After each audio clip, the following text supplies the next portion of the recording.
તેજસો માણ્યભદ્રવીર તીર્થ મગરવાડા ગઈકાલે લોકસભાની અંદર વિરોધ પક્ષના નેતા રાહુલ ગાંધીએ જે હિન્દુ સમાજ માટે જે શબ્દો વાપર્યા છે એ શબ્દોનો હું સખ્ત શબ્દોમાં વખોડી કાઢું છું.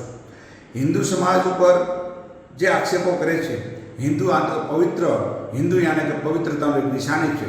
હિન્દુ કોઈ દિવસે હિંસક હોઈ જ ન શકે, હિન્દુ કોઈ દિવસે હિંસા કરી જ ન શકે, એવા તત્વોને જલ્દીમાં જલ્દી સજા થવી જોઈએ અને આપણા સનાતન ધર્મના હિન્દુઓએ એક થઈ એવા તત્વો સામે સખ્તમાં સખ્ત પગલાં ભરવા જોઈએ અને એવા તત્વોને આ હિન્દુસ્તાનમાંથી કાઢી નાખવા જોઈએ.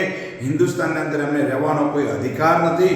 હિન્દુ અમારા આ હિન્દુસ્તાનનો હિન્દુ છે, આ હિન્દુઓનો હિન્દુ છે, હિન્દુસ્તાન છે. એવા હિન્દુસ્તાનની અંદર એવા તત્વો, એવા જો ધર્મના નામે એવા દતંગ કરતા હોય એવા લોકોને સખ્તમાં સખ્ત પાઠ ભણાવવો જોઈએ. આવનાર દિવસોની અંદર પણ આપણે હિન્દુ સમાજ, સનાતન ધર્મના બધા હિન્દુ સમાજો એક થઈ અને એ લોકોને બરાબરનો જવાબ આપીએ. એવા વ્યક્તિઓને ફરીથી ન છૂટી મોકલાય. એવા જો વ્યક્તિઓ જો ફરીથી છૂટીને આવશે તો આ દેશનો ક્યાં લઈ જશે? આ દેશ બધા માટે છે. એ દેશ કોઈને એવું નથી કહેતા આપણા માટે નથી, બધાને એ રહેવાનો અધિકાર છે. પણ કોઈ પણ જાતને ઉપર, જાતિવાદ ઉપર કે હિન્દુ ઉપર જો કોઈ કોઠારા ઘા કરશે, એવા ઘાવને અમે કોઈ દિવસે સહન કરીશું નહીં અને આવા ઘા કરનારને અમે કોઈ દિવસે માફ કરીશું નહીં.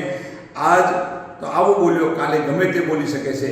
આવા વ્યક્તિઓને અમે સખ્ત શબ્દોમાં વખોડી કાઢીએ છીએ અને હિન્દુ એકતા અને સનાતન ધર્મની જય સાથે જય ભારત માતા કી જય.